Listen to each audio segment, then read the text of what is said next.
Doctor y compañeros, el tema que les voy a hablar es absceso cerebral y cisticercosis cerebral. Primero, el absceso cerebral es un proceso supurativo focal que afecta el parénquima cerebral e inicia como una área localizada denominada cerebritis, que luego se convierte en una colección de pus y va a estar rodeada por una cápsula bien vascularizada.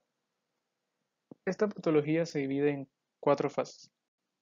Primero, tenemos la cerebritis temprana, en la cual vemos una tomografía sin contraste y otra con contraste. En la sin contraste vemos que la lesión se encuentra a nivel temporal parietal izquierdo, derecho, en la cual vamos a ver que la lesión se encuentra mal delimitada con su centro necrótico hipodenso.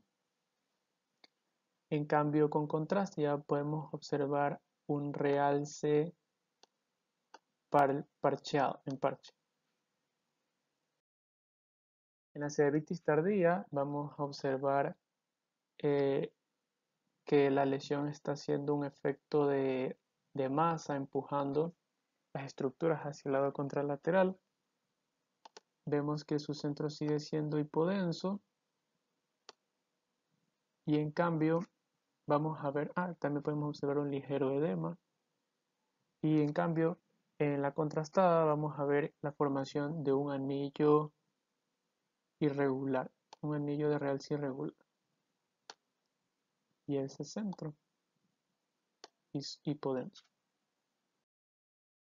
En la encapsulación temprana vamos a observar cómo el contraste de esta tomografía axial y esta sagital, cuya lesión está localizada en el lóbulo frontal izquierdo, vemos cómo la cápsula se resalta más y vemos que es fina, rodeada por este edema perilesional. Y también se puede observar con su centro hipodenso, claro. O sea, el resalte de la cápsula es hiperdenso. En la encapsulación tardía vemos que la cápsula aumenta de grosor, sigue siendo hiperdensa con el contraste, delimitando el centro hipodenso y el edema hipodenso también. Otros casos, este es un absceso a nivel del lóbulo occipital que es muy poco frecuente, en la que vemos las mismas características. Este es de un paciente con pansinusitis cuyo desarrolló un abscesos múltiples con la misma característica. Y en cambio, este acá es de un paciente con otomastoiditis que también desarrolló un absceso, pero a nivel de lóbulo temporal izquierdo, con la presencia de una área con aire, que lo podemos diferenciar en comparación con el centro necrótico hipodenso del absceso.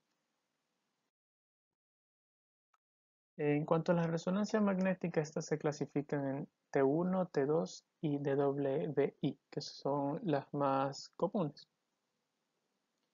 En T1 contrastado vamos a poder observar el centro hipodenso y en la periferia la cápsula hiperdensa. E hipodenso también va a ser el edema perilesional.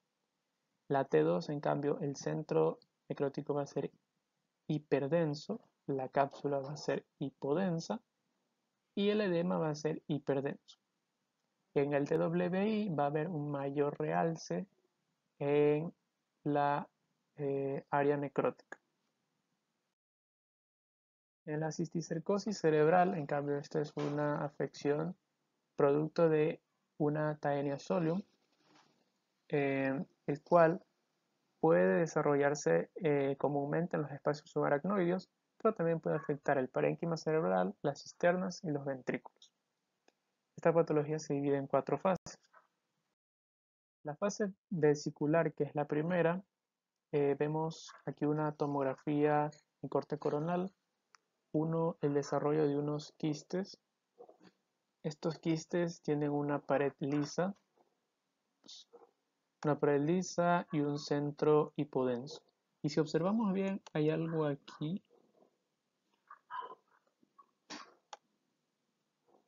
que es un punto. Ese punto hiperdenso dentro del quiste es compatible con el proto-scolex de la Taenia solium. Acá también se puede ver. ¿Ya? En la resonancia magnética tenemos T1 coronal y la tipo flare en corte axial. La coronal, en la T1, vemos que los quistes son isointensos en T1 y puede reforzar levemente con contraste. ¿Ya? En cambio, en la flare vamos a observar que se vuelve más hiperdenso y estos quistes se encuentran a nivel del cerebelo. Incluso el protoscolex se observa aquí también hiperintenso o hiperdenso.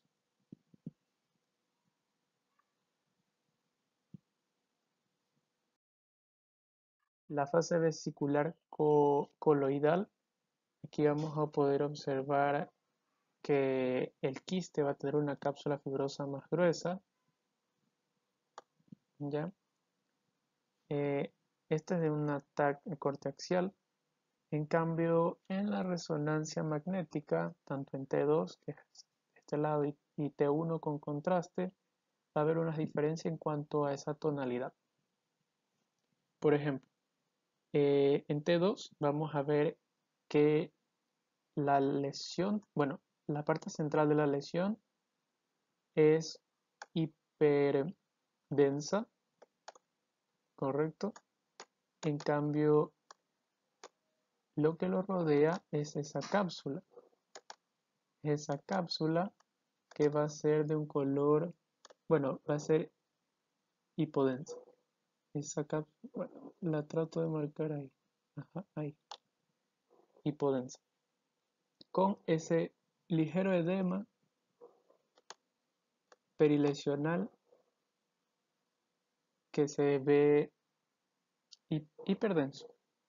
En cambio, en T1 es todo lo contrario, centro hipodenso,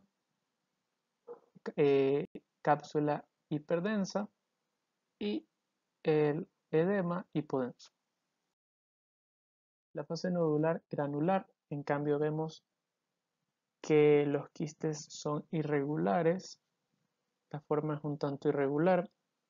Vemos hacia la izquierda una resonancia en T1, de la derecha una flare.